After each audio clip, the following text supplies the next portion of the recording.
नमस्कार, आपके साथ मैं हूं ऋतिक सविता। आप देख रहे हैं SPN 9 न्यूज की खास पेशकश आज की बात। और आज की बात में हम चर्चा करने वाले हैं कांग्रेस पार्टी को लेकर कि कांग्रेस पार्टी जो है उसका नया अध्यक्ष आ चुका है, जो कि गांधी परिवार से इतर नया चेहरा है। तो क्या गांधी परिवार से इतर जो नया चेहरा आया है सामने, मल्लिकार्जुन खड़गे अध्यक्ष पद, वो क्या कमान संभाल पाएंगे ठीक से, और क्या क्या बदलाव देखने को मिलेंगे कांग्रेस पार्टी में? क्या कांग्रेस पार्टी का इतिहास बदलेगा? तमाम सवालों को लेकर आज हम चर्चा करने वाले हैं हमारे सर से, अवरार सर से। सर, आपका बहुत बहुत स्वागत है हमारे चैनल में।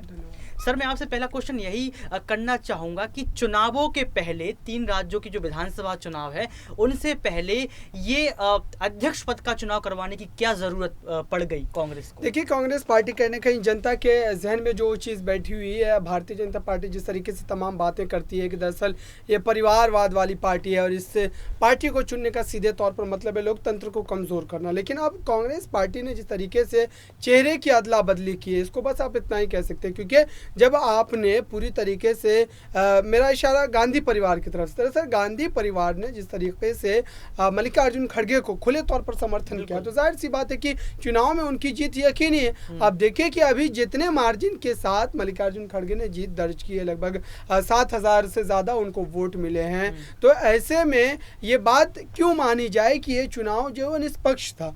अगर पार्टी हाईकमान को, पार्टी के शीर्ष नेतृत्व को अपने मतों का इस्तेमाल उनके पक्ष में करना ही था, तो आप गुप्त तरीके से भी कर सकते थे। आपने इसका ढिंढोरा क्यों पीटा? जाहिर सी बात है कि अगर तमाम इर्द गिर्द के जो नेता हैं जो पार्टी हाईकमान की चापलूसी करते हैं, वो तो यही चाहेंगे कि पार्टी के जो हाईकमान के जो बड़े लीडर वो जिनको समर्थन कर रहे, हम भी उन्हीं को समर्थन करें। आपसे दूसरा सवाल हम ये लेंगे कि आप मुझे ये बताइए कि मल्लिकार्जुन खड़गे जो चुनकर आए हैं, तो क्या आपको लगता है कि कांग्रेस पार्टी पर जो परिवारवाद का दाग लगा है, वो परिवारवाद का दाग अब खत्म हो जाएगा? वो परिवार का दाग बिल्कुल कतई खत्म नहीं होगा, क्योंकि आप देखिए कि इतनी बड़ी पार्टी जो कि आज़ादी से पहले से अगर जोड़े तो लगभग 100 साल पुरानी पार्टी है, और उस पार्टी में मात्र 2 ही चेहरा अध्यक्ष पद के चुनाव में हिस्सा लेता है। ये सोचने वाली बात है।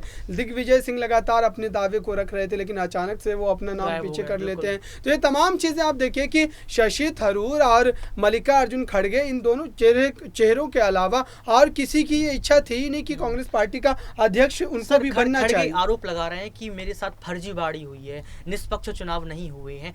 तो क्या लगता है कि जो थरूर जो इल्जाम लगा रहे हैं वो सही लगा रहे हैं? इसको देखते हुए आपको लगता है कि थरूर भी अब पार्टी को छोड़ देंगे?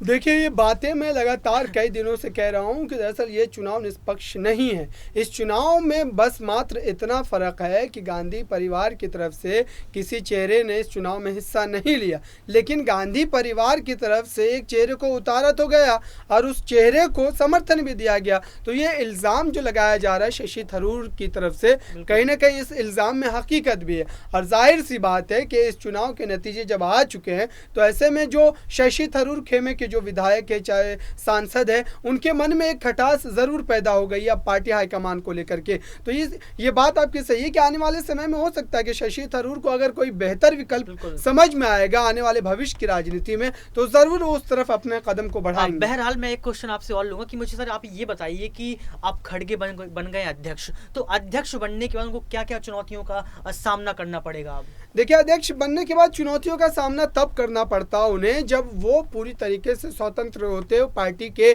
हित में फैसले लेने के लिए। यहाँ पर अगर आप बात करें तो जिस तरीके से अशोक गहलोत की पहले चर्चा हो रही थी और ये बात कही जा रही थी कि दरअसल अशोक गहलोत को अध्यक्ष पद की जो है कमान वो सौंपी जाएगी, लेकिन अशोक गहलोत से जब मीडिया कर्मी ने सवाल पूछा तो उन्होंने सीधे तौर पर एक बात कही थी कि पार्टी के जो बेहतरी के लिए फैसले लेने की जिम्मेदारी होगी वो राहुल गांधी की होगी, भले ही मैं अध्यक्ष होऊंगा।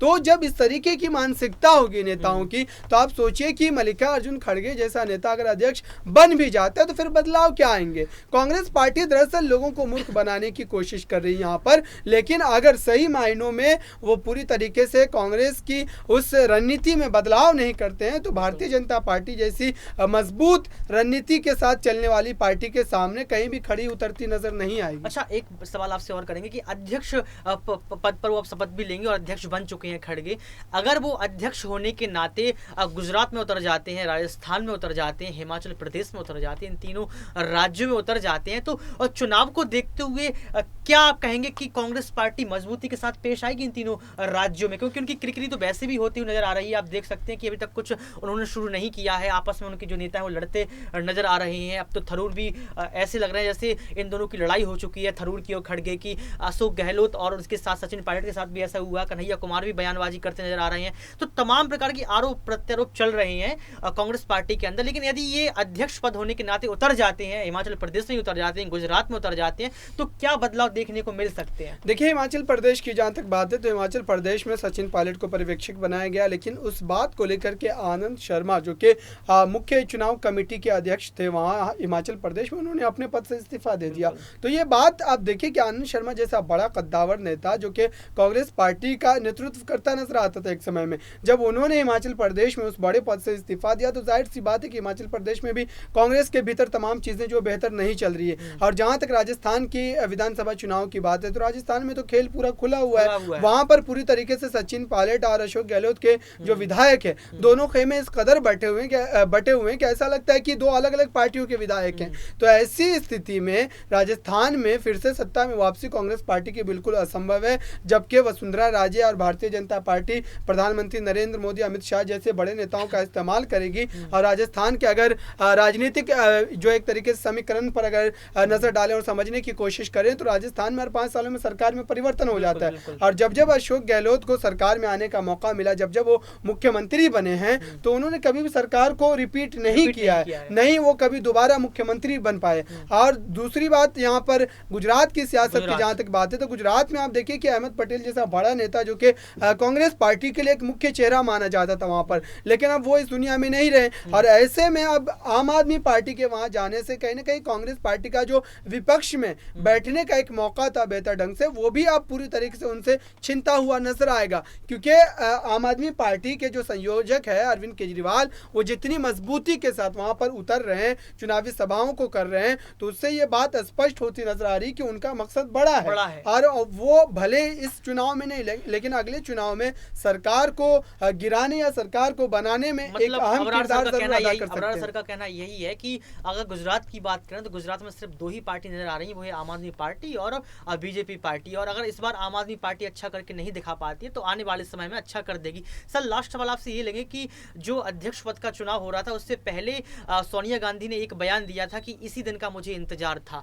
तो इस बात पर आप क्या कहेंगे कि इसी दिन का मुझे इंतजार था, बेहद सब्री से इंतजार था, कि मतलब ये क्या कहना चाहते थे? क्या इनको भी परिवारवाद की राजनीति पसंद नहीं थी सोनिया गांधी को, या फिर सोनिया गांधी ये कहना चाह रही थी कि मेरे ऊपर जो परिवारवाद का दाग लगेगा वो अब खत्म हो जाएगा और राजनीति में फिर से कांग्रेस की वापसी होगी? तो आप इस विषय पर छोटी सी टिप्पणी क्या करेंगे? देखिए, परिवारवाद के दाग को लेकर के जहां तक बात की गई सोनिया गांधी की तरफ से, तो उस परिवारवाद को लेकर के तो शशि थरूर ने ही पूरा काला चिट्ठा खोल करके रख दिया। उन्होंने जिस तरीके से अभी लेटरबाजी का दौर शुरू हो गया है, लगातार तमाम नेताओं के बयान और भी आएंगे आने वाले दिनों में, और भी बड़े बड़े खुलासे होंगे। तो ऐसे में जब जो पार्टी के जो दूसरे प्रत्याशी वही अगर इस तरीके की बयानबाजी कर रहे हैं तो फिर परिवारवाद के दाग को लेकर के और जहाँ तक निष्पक्ष चुनाव को लेकर के तमाम जो सवाल है वो भी अभी भी जस के तस बने हुए हैं। तो ऐसे में कांग्रेस पार्टी को भी तमाम बातों पर जवाब देना चाहिए कि क्या उन्होंने चुनाव में धांधली की है, और नहीं की है तो फिर उन्होंने इतना जो एक तरीके से वावेला क्यों मचाया कि मल्लिकार्जुन खड़गे को समर्थन करो, उन्हीं को समर्थन करो।